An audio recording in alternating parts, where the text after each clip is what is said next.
Okay, good morning everybody, and thank you Brain Trust for this kind invite for many of us from the Children's Brain Tumour Research Centre at the University of Nottingham. And this talk that's entitled Delivering Drugs During Surgery is going to be divided into two parts. I'll speak for about 10 minutes on an existing technology we've been developing, and then I'm going to hand over to Catherine Vasey, who is a second-year PhD student working in my group, who's going to take you into the world of the very, very tiny and tell you about some innovative nanotherapy which is building on this existing technology.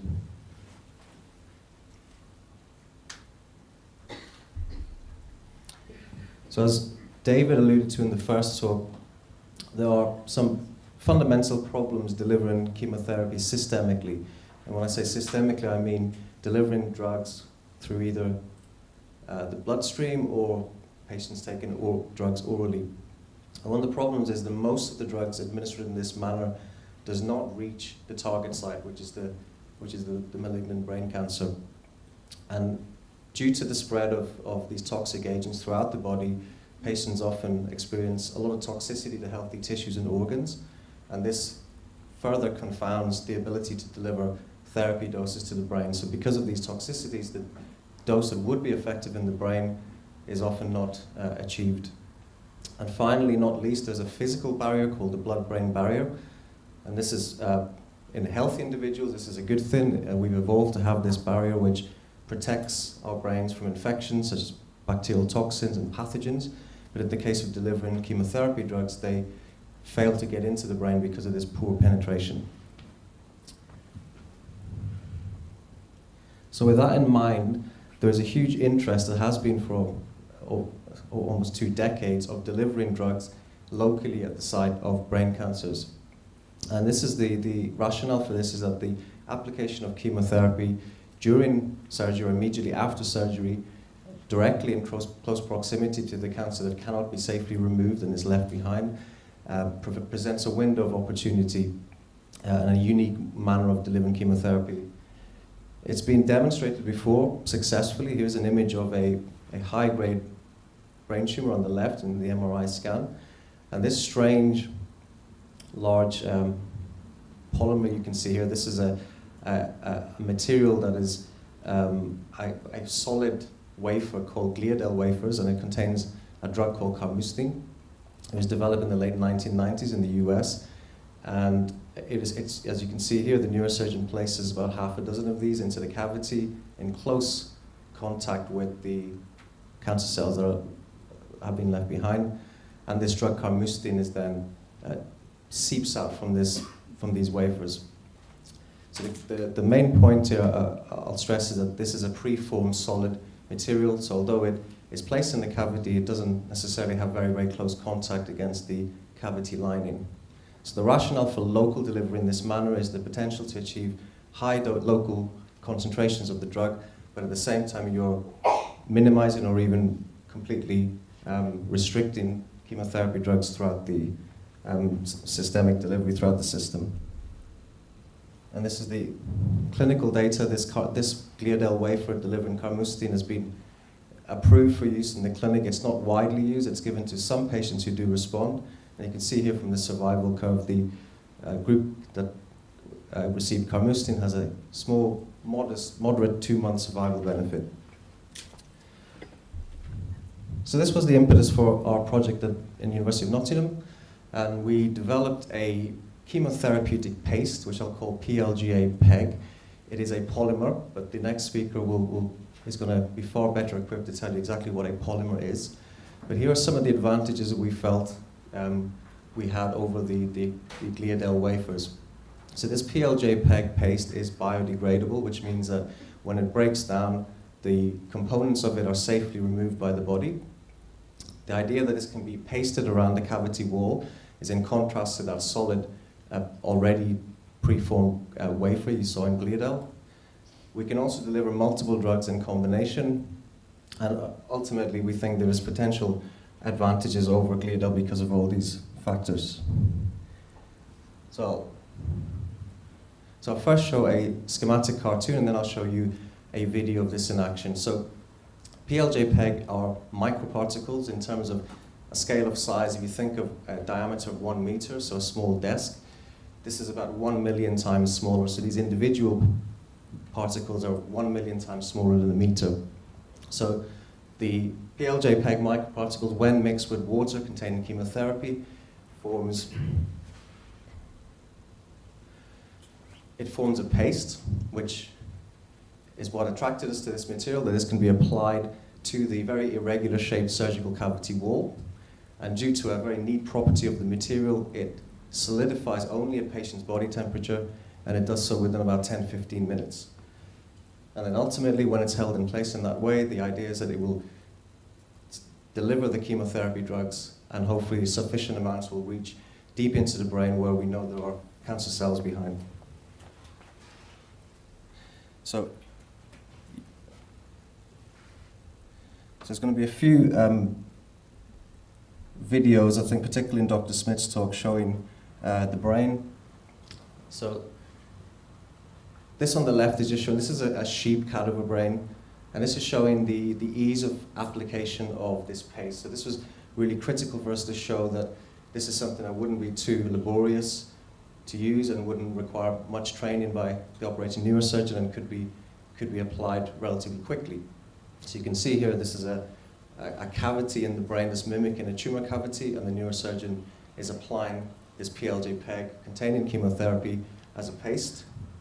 And then the video on the right is the same.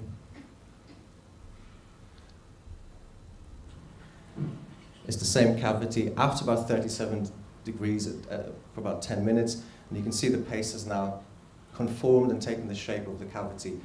So the difference between this and gliadel, our hope was that this is in far closer proximity to where the remaining cancer cells are. So when the chemotherapy drugs come out, they have a little bit more opportunity to diffuse into the brain.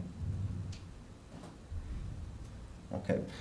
And then in the early stages of the project, it was important that we showed that there would be realistic clinical utility with this material. So we did a few tests initially, again with this sheep brain. We needed to show that this polymer doesn't interfere with the signals in the brain, because all our patients would return for an MRI scan after the operation, and it would be important to know that the polymer does not interfere with the brain signal and also the tumor signal. And you can see here, this is an MRI scan on the left, a CT scan on the right, and even to an untrained eye, you can see that clearly there's a region here which looks quite distinct from the normal brain signal, and that indeed is the polymer. And similarly on the CT scan, you can see here a little bit faint, but this is the polymer distinguished from the normal brain.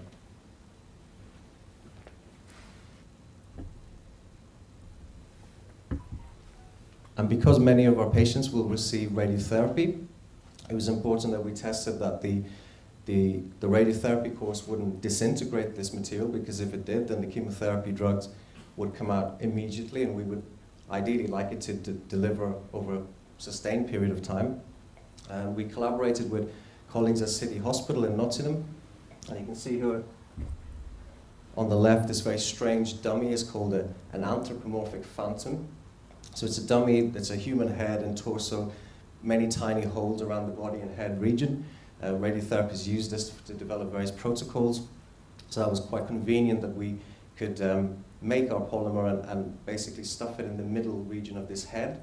And then we gave this dummy containing our polymer a 6-week course of radiotherapy, similar to what patients would receive. And this image here on the right, this is a very high-powered microscope showing that the material radiated compared to the material not radiated doesn't show any difference, so that you can see the individual particles here. So there was no reason to believe that radiotherapy would cause this material to break down and disintegrate.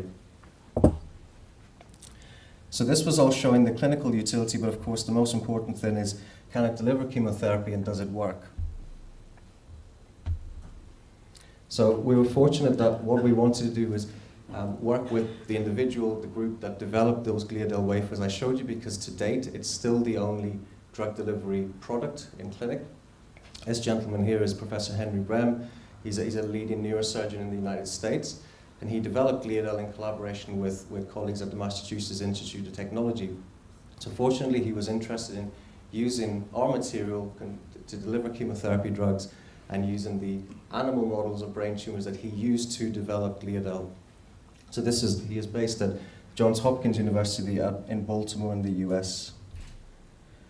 So we've done a few studies over there. This is Dr. Smith, who you'll hear from twice later on today. He's our neurosurgeon, because this is a specialist technique. This requires conducting neurosurgery on the bulk tumor and then delivering our polymer-containing drugs. So the experiment we did was to use the PLJ PEG paste, and we delivered 2 drugs in combination, etoposide and temozolomide. Temozolomide for high-grade glioma is the monotherapy that is used routinely. And you can see this image on the right. So this is an anesthetized mouse with the tumor, which has just been removed, and you can just about see there this white paste is the PLJ PEG containing both these chemotherapy drugs. And then just to fast forward almost a year's work, this was the result we found. So this is an overall survival curve. The survival number of days of survival is in the bottom, and the percentage of animals surviving is on the left side on the y-axis. And you can see here, so the first group, so if animals are not treated, this is a very, very aggressive tumor in the rat. You can see that within about 2 weeks, the animals have to be sacrificed because of their conditions deteriorating. Importantly, we had an arm that included the current clinical care. So these are animals that have had surgery, they've had oral temozolomide, and they've had radiotherapy. And you can see that they do survive a little bit longer, but still don't do terribly well. But what was very encouraging is that the 2 groups where we had conducted surgery, delivered the paste containing temozolomide and etoposide, those animals survived to 120 days. And then when we introduced radiotherapy as well, they also survived for the same period, but the proportion of animals surviving increased. At this stage, we terminated the experiment not because the animals had any side effects whatsoever, but we wanted to study the brains. We wanted to excise the brains from the animal to show that the animals are disease-free. And this is the final study that we got the brains back to the University of Nottingham. You can see here, this is a whole brain section of the various groups. First one on the left is the group that had no treatment. So again, even to an untrained eye, you can see the brain is stained kind of pale purple, but on the top left where the arrows are showing, these are the high density of tumor cells, as you expect, because there's been no treatment. The group that mimicked the current standard of care, you see the tumors cells returning and filling in the cavity where surgery was conducted. But when you look at the 2 groups where we've given our paste and the 2 drugs, and also in combination with radiotherapy, you can see the surgical resection margin, but you can see that there is certainly no evidence from this staining that we can see any tumor cells returning into the site of the primary tumor. So as Beth alluded to, we can't get terribly excited because of this result, because we've seen so often in our field that you get this kind of efficacy where we effectively cure animals with brain tumors, and it hasn't translated very often at all to successful clinical trials. Having said that, for any technology like this is the minimal stage we have to get to. So the final slide is where we are with the project. So now we do want to take this formulation, so this is the paste delivering these 2 drugs, etoposide and temozolomide, and we're now at the stage of seeking funding that would conclude in our first early stage clinical trial. It would be most likely a clinical trial in adults for a number of practical purposes, but this is what we are aiming to do now. We're trying to think how the neurosurgeon will see this as a kit in theatre, how they will use it, and you can see here what we're envisaging. This will be a system where you'll have 2 syringes. One of them will contain the paste, the PLJ PEG with the 2 drugs. Another syringe will contain the water, all pre-measured, and the neurosurgeon will mix this at the end of the operation, mix this, creating the paste, and then you can see here on the right, this will be applied to the resection cavity. So I can take 1 or 2 questions here. I'll stop now, and then I will hand over to Catherine. So this work, as I've alluded to, is a number of people have worked on it over the years, particularly Dr. Stuart Smith, who successfully completed all those animal studies that you've seen. Thank you.